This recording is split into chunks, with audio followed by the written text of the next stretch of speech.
निसर्ग हा नेहमीच माणसाचा पाठीराखा म्हणून भक्कमपणे उभा राहिलाय.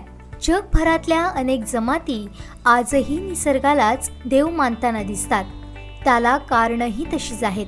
निसर्ग कोपतो तेव्हा तो मुळापासून सारे काही उद्ध्वस्त करतो, पण जेव्हा देतो तेव्हा भरभरून देत असतो. अगदी मानवाच्या कित्येक पिढ्यांना सरणार नाही इतकं सारं तो देत असतो.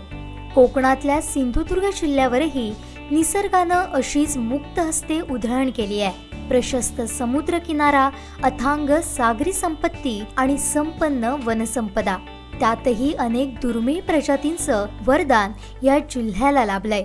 यात आवर्जून उल्लेख करावा लागेल तो दोडामार्ग तालुक्यात सापडणारी अतिदुर्मिळ वनस्पती मायरिस्टिका स्वॅम्प. भारतात केवळ 3 राज्यांमध्ये अस्तित्वात असणारी मायरिस्टिका स्वॅम्प ही गोड्या पाण्यातील दलदलीच्या जंगलात आढळणारी दुर्मिळ वनस्पती सिंधुदुर्ग जिल्ह्यातील हेवाळे गावात आढळून आली आहे. गेल्या कित्येक वर्षांपासून ग्रामस्थांनी या परिसंस्थेला देवराईचं संरक्षण दिल्यानं तिचं संवर्धन झालं. आता वन विभागाकडून या परिसराला कम्युनिटी रिझर्व्हचा दर्जा देऊन कायदेशीर मान्यता देण्यात येणार आहे. भारतात मोजक्याच ठिकाणी ही वनस्पती तग धरून राहिल्यानं तिचं संवर्धन होणं आवश्यक आहे. उष्णकटिबंधीय क्षेत्रात गोड्या पाण्याच्या दलदलीच्या परिसरात मायरिस्टिका प्रजातीच्या वृक्षांचं जंगल आढळतं. पृथ्वीवरील सर्वात प्राचीन फुलझाडांमध्ये या वनस्पतीचा समावेश होतो. जायफळाच्या जातीमध्ये मायरिस्टिका वृक्षांचा समावेश होत असून त्यांना IUCN या आंतरराष्ट्रीय संस्थेनं जगातील धोकाग्रस्त वृक्षांच्या यादीत स्थान दिलंय. कांदळवनांसारखीच या वृक्षांची मुळं खोडापासून जमिनीच्या दिशेनं विस्तारलेली असतात. सदाहरित असणाऱ्या या वृक्षांची घनदाट मुळं ओल्या गाळयुक्त काळ्या मातीत उभं राहण्याकरिता मदत करतात. हेवाळे गावात मायरिस्टिका स्वॅम्प वनस्पती साधारण 2 एकरावर पसरली आहे. त्यामध्ये मायरिस्टिकाच्या 3 प्रजातींचे वृक्ष आढळून आली आहेत. गेल्या कित्येक वर्षांपासून येथील ग्रामस्थांनी या परिसंस्थेला देवराईचं संरक्षण दिलंय. स्थानिक भाषेत तिला कानळाची राई असं संबोधण्यात येतं.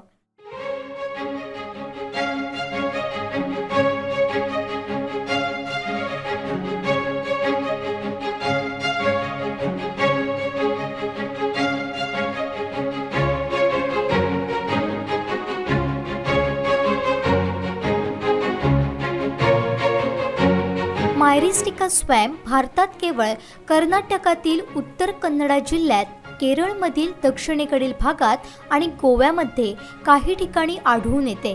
त्यामुळे महाराष्ट्रात ही परिसंस्था आढळून येणं महत्त्वाचं असून तिचं संवर्धन करणं आवश्यक आहे. तिची मुळं आपल्या जवळपास 10 ते जमिनीपासून 10 फुटापर्यंत वाढलेली आहे आणि वरती जर पाहिलं तर क्लिअर बोन आणि अशा प्रजाती आपल्या या याच्यात आढळून येतात आणि एक वेगळी प्रजाती आढळून आलेली आहे. याचा अभ्यास, याचं संशोधन करण्याची गरज आहे. तरी शास्त्रज्ञांना आव्हान आहे याचा उपयोग, याचं संवर्धनाचं तर काम समितीमार्फत आपलं चालूच आहे.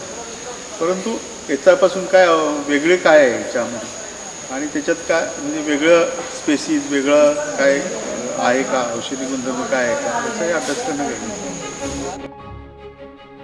वन विभागाकडून तयार करण्यात आलेल्या हेवाळे ग्रामस्थांच्या जॉईंट फॉरेस्ट मॅनेजमेंट कमिटीच्या माध्यमातून मायरिस्टिका स्वॅम्पचे संरक्षण आणि संवर्धन करण्यासाठी प्रयत्न होताना दिसतात. वन विभागाकडून या परिसंस्थेला कम्युनिटी रिझर्व्हचा दर्जा देण्याचा प्रयत्न करण्यात येणार आहे. कम्युनिटी रिझर्व्हमधील जागा ही खासगी किंवा एखाद्या समूहाच्या मालकीची असते. त्यावर लोकांचा एक गट संवर्धनाचं काम करत असतो, ज्याला शासनाकडून कायदेशीर मान्यता देण्यात येते. या संदर्भात वन खातं अनेक तज्ज्ञांच्या मदतीनं याबाबत निश्चित असा कार्यक्रम राबवण्यासाठी प्रयत्नशील आहे. तसे महाराष्ट्रात एकमेव असं हेवाळे गावात हे ठिकाण आहे. याच्यासाठी आपण त्याची व्यवस्थित अशी जतन करतो आणि पर्यटनासाठी काही माणसं पण आता पाहण्यासाठी इकडे येत आहे. तशीच आमची गावची वन समिती याच्यात मोठा सहभाग घेऊन प्रयत्न करत आहे. वनस्पतीच्या संशोधनासाठी जगभरातील शास्त्रज्ञांना ग्रामस्थांच्या मदतीनं सर्व प्रकारच्या सुविधा उपलब्ध करून देणं, या संशोधन कार्यात स्थानिक ग्रामस्थांना सहभागी करून घेणं, तसंच या माध्यमातनं ग्रामस्थांना कायमस्वरूपी रोजगार उपलब्ध करून देणं, यासाठी वन खात्याचे प्रयत्न सुरू आहेत. ही पूर्वीपासून झाडं देवराई म्हणून इथे आहे, पण त्याच्यासाठी आता पूर्वी आपल्याला काय माहिती नव्हती. मग आता कसं वनस्पती अभ्यासक विद्यार्थी येऊ किंवा वन खात्याची माणसं येऊन आपल्याला थोडीशी माहिती मिळाली. त्याच्यानंतर याच्यापूर्वी पण आपण त्याची जोपा व्यवस्थित केली, काही तोड वगैरे केलेली नाही, पण आता समजल्यानंतर आपण त्याची व्यवस्थित जतन करत आहोत. याच्यासाठी त्याची रोपं पण आपण नर्सरी करून तयार केलेली आहे. बरेचसे वनस्पतीचा अभ्यास करणारे विद्यार्थी येऊन गेले, तसेच दिल्लीहून आपले पर्यावरणाचे सचिव पण येऊन गेले आणि फॉरेस्ट खात्याची माणसं आणि अशी माहिती मिळालेली नवीन नवीन माणसं या ठिकाणी येऊन पाहणी करून गेली.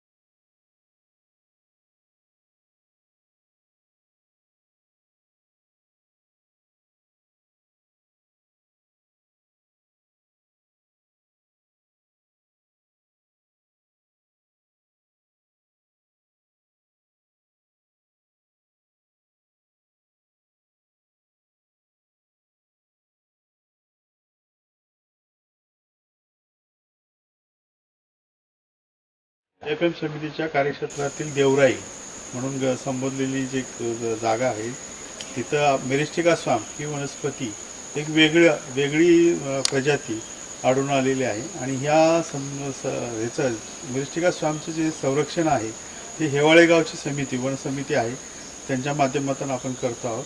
आणि ह्या ठिकाणी एक वेगळं प्रजाती आढळून आल्यामुळं हे सिंधुदुर्ग म्हणजे महाराष्ट्रामध्ये हे सिंधुदुर्ग जिल्ह्यात याच ठिकाणी फक्त आढळते आणि बाकी केरळ, गोवा या ठिकाणी सुद्धा आढळते, पण आपल्या महाराष्ट्रात याच ठिकाणी फक्त आढळते. त्यामुळे ह्याला एक वेगळं महत्त्व आहे आणि त्यामुळे याचं संवर्धन करण्यासाठी आपण संयुक्त वन समिती हेवाळे यांच्या माध्यमातून पुढील वाटचाल करत आहोत. या दृष्टीनं वन खात्यामार्फत आपण ही जी वनस्पती जवळपास 2 हेक्टर क्षेत्रात पसरलेली आहे, ह्या ठिकाणची जी आजूबाजूची लोकं आहेत त्यांच्या मदतीनं आपण होमस्टेसारखं संकल्पना किंवा याचं एक कन्झर्वेशन प्लॅन करून लोकांना, बाहेरच्या येणाऱ्या लोकांना ह्याच्याविषयी महत्त्व सांगणे, गाईड्स तयार करणे, अशा पद्धतीची ॲक्टिव्हिटी करून इथल्या स्थानिक लोकांना त्याचा रोजगार मिळेल आणि म्हणजे वनस्पतीशास्त्रात जे अभ्यास करणारे लोक आहेत त्यांना हिचा अभ्यास करण्यासाठी एक जागा मिळेल आणि ह्या ठिकाणी येऊन ते संशोधनही करू शकतील. इथं कुठली प्रजाती आहे, ह्या प्रजातीमध्ये कुठले प्राणी आहेत,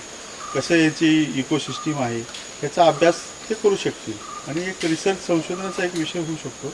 आणि याच्यातून ह्या वनस्पतीच्या माध्यमातून इथल्या हेवाळे गावाला JPM समितीला पर्यटकांच्या दृष्टीने काही उत्पन्न मिळू शकेल, इथल्या स्थानिक लोकांना काही रोजगार उपलब्ध होईल, या दृष्टीने आपले त्याचे प्रयत्न चालू आहेत. एक नवीन वनस्पती असल्यामुळेच एक संशोधन करावं लागेल, याच्यापासून औषधी गुणधर्म काय आहेत किंवा ह्याचं पुनर्जीवन लागवड कशी करता येईल किंवा एक वेगळी परिसंस्था असल्यामुळे याचा अभ्यास करूनच याच्यात आपल्याला शास्त्रज्ञांच्या मदतीनं, कन्झर्वेशनिस्टच्या मदतीनं आपल्याला पुढे ही जी मेरिस्टिका स्वाम्प आहे, हे 2 हेक्टर क्षेत्राच्या आजूबाजूला शेती आहे, भात शेती आहे आणि आपलं फॉरेस्टसुद्धा आहे. आणि दोडामार्ग म्हणलं की हत्तीचा प्रादुर्भाव 2002 पासून आहे. म्हणजे तसं म्हटलं तर याच्या बाजूला सुद्धा हत्ती येऊन जातो, शेतपिकाचं नुकसान करतो, पण इकडं काही नुकसान केलेलं नाही आहे. आणि एक गावातल्या लोकांनी वर्षानुवर्षे जतन केलेलं आहे आणि ह्याच्यामध्ये कुठल्याही प्रकारचं तोड होत नाही, कुठलं यातलं एकही लाकूड कुणी काढत नाही. जे आहे तसं नैसर्गिकरित्या पिढ्यानपिढ्या जपलेलं आहे. आता एक मेरिस्टिका स्वाम्प म्हणून आपण एक नवीन म्हणून एक त्याला हे करतोय, परंतु हे पिढ्यानपिढ्या लोकांनी जपलेलं आहे. ही अशीच पिढ्यानपिढ्या पुढेही जपण्याची यांच्या गावची मानसिकता आहे. त्यामुळे ह्याच्यात वन विभाग आणि JPM समिती आणि स्थानिक लोक, शास्त्रज्ञ यांच्या सगळ्यांच्या संकल्पनेतून हे कसं आहे असं मेंटेन राहील आणि याच्यातून कसा रोजगार उपलब्ध होईल या दृष्टीने आपण पुढे विचार करणार. यामुळं इथल्या पर्यटनाला मोठ्या प्रमाणात चालना तर मिळणार आहेच, परंतु शेजारी असलेल्या गोव्यासारख्या पर्यटन राज्य देणाऱ्या पर्यटकांना मोठ्या प्रमाणात सिंधुदुर्ग जिल्ह्याकडे आकर्षित करणं शक्य होणार आहे. वन खात्याच्या या प्रयत्नांमुळे या दुर्मिळ प्रजातींचं संवर्धन तर होईलच, परंतु पर्यटनात वाढ होऊन स्थानिक ग्रामस्थांना रोजगारही उपलब्ध होईल. याच माध्यमातून सिंधुदुर्ग जिल्हा आणि विशेषतः हा परिसर जगाच्या नकाशावर आणण्यासाठी वन खात्याचे प्रयत्न सुरू आहेत. या प्रयत्नांना ग्रामस्थांचीही एकजुटीनं साथ मिळते. त्यामुळे निश्चितच वन खात्याचे हे कार्य अवघ्या देशाला मार्गदर्शक ठरणार आहे. कोल्हापूरचे मुख्य वनसंरक्षक क्लेमेंट पेन, सावंतवाडी उपवन संरक्षक समाधान चव्हाण यांच्या मुख्य मार्गदर्शनाखाली हेवाळे गावचे संयुक्त वन व्यवस्थापन समिती अध्यक्ष संदीप देसाई व समिती सदस्य, स्थानिक ग्रामस्थ व गावकरी या हेवाळे गावाला लाभलेली ही जागतिक दर्जाची जैवविविधता जपणारी वनस्पती अधिकाधिक वृद्धिंगत होण्यासाठी मेहनत घेणार आहेत. सध्या या राईमध्ये मिरिस्टिकाच्या पडणाऱ्या फळांचं संकलन करून काही रोपं सुद्धा निर्मिती करण्याचा यशस्वी प्रयत्न गावकरी निसर्गप्रेमी नारायण देसाई करत आहेत. त्यांना सुरेश ठाकूर, रमेश ठाकूर यांचंही मोठं सहकार्य मिळत आहे. त्यामुळं आपल्या जिल्ह्याला लाभलेलं हे दुर्मिळ वैभव जपण्यासाठी सावंतवाडी वन विभागाकडून विशेष प्रयत्न सुरू आहेत. नागरिकांना या वनस्पतींचं महत्त्व पटवून दिल्यानं आता गावकरी अधिक दक्ष झालेत. आत्ता आपण जो मेरिस्टिका स्वामचा जो प्लॉट 2 हेक्टरचा पाहिला, त्याच्यामधली जी झाडं आहेत त्याला फळं येतं. फळामध्ये अशा प्रकारची बी असते. तर साधारण मे जूनमध्ये बी परिपक्व होतं, ते झाडावरून खाली पडतं. त्यावेळेला ही फळं गोळा करून त्यातले ब्या काढून या पद्धतीची आपण एक छोटीशी नर्सरीचा प्रयोग यावर्षी सुरुवात केलेली आहे आणि त्याला चांगला रिझल्ट आहे. आणि ही रोपं जी आहेत जवळपास आता 4-5-6 महिन्याची झालेली आहेत आणि अजून या वर्षीच्या पावसाळ्यात आपण ही रोपं मेरिस्टिका स्वामची म्हणून नवीन लागवड आपण नवीन ठिकाणी जिथं वॉटरबॉल लॉग एरिया आहे अशा ठिकाणी करून हा एक प्रयोग अजून एक इकोसिस्टीम तयार करण्यासाठी आपण प्रयत्न करणार आहोत. आणि हे सदरचं काम आत्ता ही JFM समिती हेवाळे इथले जे नारायण काका म्हणून सदस्य आहेत त्यांनी हे त्यांच्या वाडीतच हे आपण केलेलं आहे. इथून आपण पावसाळ्याची रोपं. त्यामुळे सिंधुदुर्ग जिल्ह्याच्या समृद्ध पर्यावरणात या वैभवशाली वनस्पतीचे हेवाळे कानाळ येथील अस्तित्व अधिक अधोरेखित होणार आहे. जिल्हा आणि देश विदेशातील वनस्पती शास्त्रज्ञ, अभ्यासक व पर्यावरणप्रेमी यांच्यासाठी हा एक अनमोल खजिना ठरणार आहे.